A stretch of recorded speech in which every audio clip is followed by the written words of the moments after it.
sur qui et sur quoi est-ce que tu t'appuies, mon frère, ma soeur? Sur qui et sur quoi tu t'appuies pour ta vie, mon frère, ma soeur?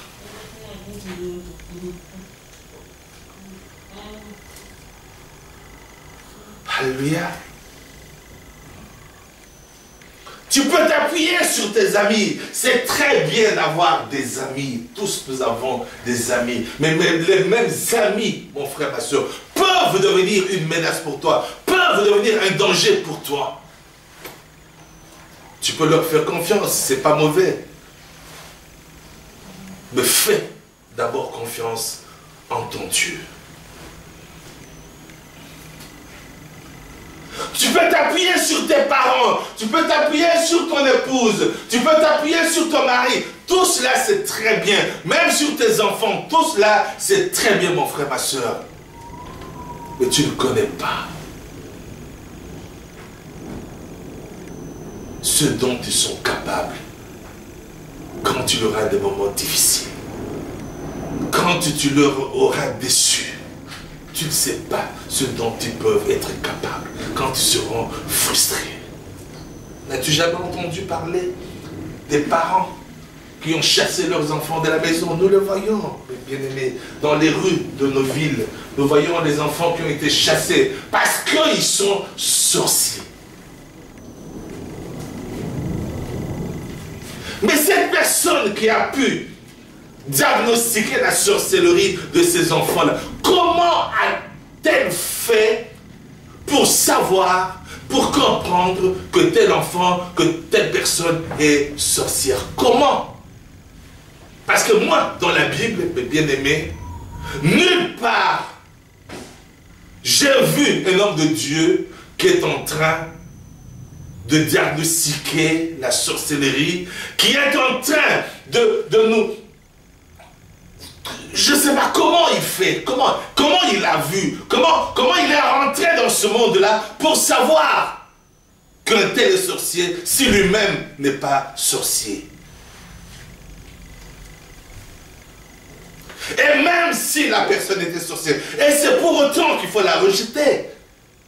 Et c'est pour autant qu'il faut chasser dans les rues les enfants de 7 ans, de 8 ans, dans la rue. Qu'est-ce qu'ils vont faire? Ils vont voler. Ils vont se prostituer à cet âge-là. Et nous sommes en train de parler de quoi? De l'avenir du pays. Mais soyons sérieux. Alléluia.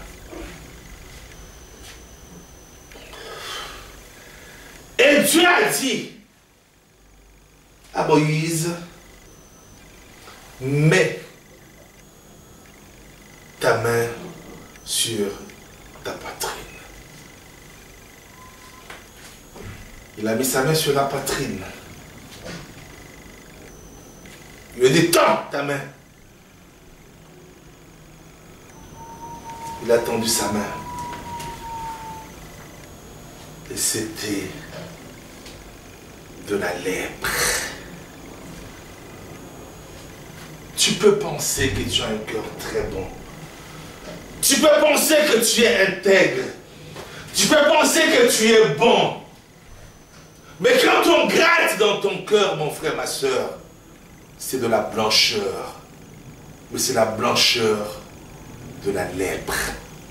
Tu crois que tu es pur.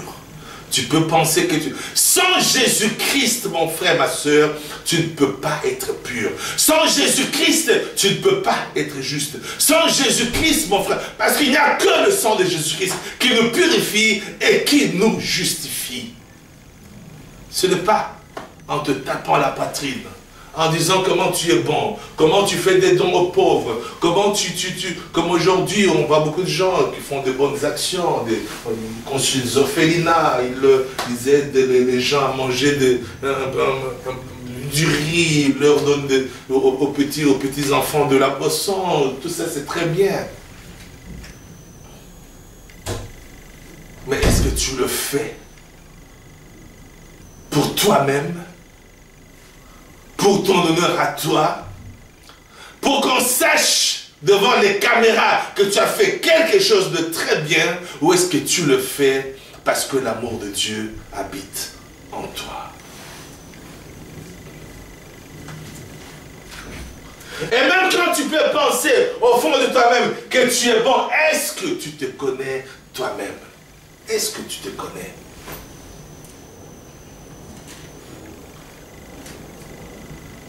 Si quelqu'un te giflait aujourd'hui en public, quelle va être l'attitude de ton cœur? Quelle va être la réaction de ton cœur? Si aujourd'hui on t'insultait en public, on te bousculait en public, on te giflait en public, on disait du mal de toi, quelle sera l'attitude de ton cœur, mon frère, ma soeur? Ce n'est que de la lèpre. Alléluia. Et il fallait que le Seigneur purifie le cœur de Moïse. Il fallait que le Seigneur redonne son autorité à lui, sa force à lui, sa puissance à lui, à Moïse, pour qu'il puisse être en mesure de libérer le peuple d'Israël. Alléluia. Et nous voyons bien que Moïse est allé dans la maison de Pharaon après des hésitations, après des doutes, parce qu'en tant qu'être humain, il avait peur. Il s'est fait accompagner de son frère Aaron, qui était un homme courageux, ambitieux, audacieux. Comme nous avons beaucoup de gens aujourd'hui, audacieux, ambitieux, dans nos églises, très ambitieux. Ils sont arrivés dans la maison de Pharaon. Ils sont trouvés devant la puissance, l'autorité du Pharaon. Et le Pharaon a commencé à les défier. Alléluia.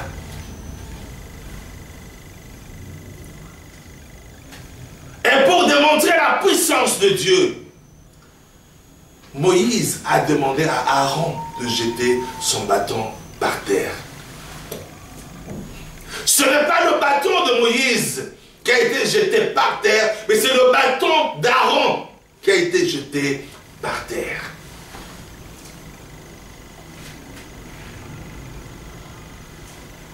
Parce que Moïse, l'autorité qu'il avait acquise de la part de Dieu, n'était pas de venir faire la démonstration de la puissance de Dieu devant Pharaon. Nous n'avons pas, mes bien-aimés, à faire la démonstration de la puissance de Dieu devant le diable, devant Satan. Satan, il sait qu'il est vaincu. Satan, il sait très bien que le Seigneur est plus puissant que lui, il le sait. Quelle est la démonstration, mon frère, ma soeur, que toi, tu vas essayer de faire devant le diable?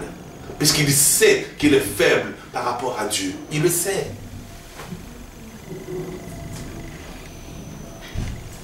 L'autorité de Moïse était de dire à Pharaon, laisse partir mon peuple. Libère mon peuple. L'autorité que Dieu te donne, mon frère, ma soeur, c'est pour pouvoir libérer les âmes qui sont captives. C'est pour pouvoir guérir les malades. C'est pour pouvoir consoler l'âme qui souffre. C'est pour pouvoir, mes bien-aimés, arracher de la malédiction ceux qui sont dans la misère. Ce n'est pas pour aller faire la démonstration de la puissance devant Pharaon. Parce que Pharaon, lui aussi, il a aussi démontré qu'il a aussi sa puissance. Il a démontré. Le bâton d'Aaron s'est transformé en serpent, lui aussi. Ces magiciens aussi, ils ont pu aussi transformer leur petit bâton en serpent.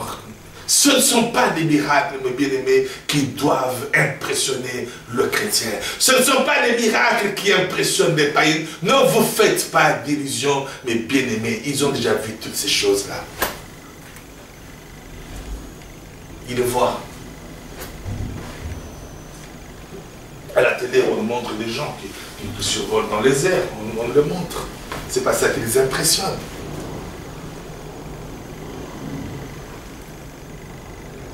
On montre l'hypnose des gens que c'est pas ça qui impressionne les gens, mes bien-aimés. Ce n'est pas ça. Alléluia.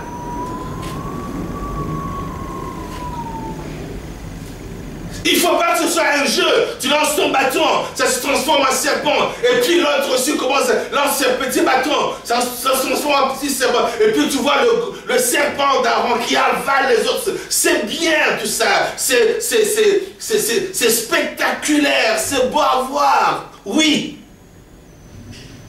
Ce n'est pas pour autant que Pharaon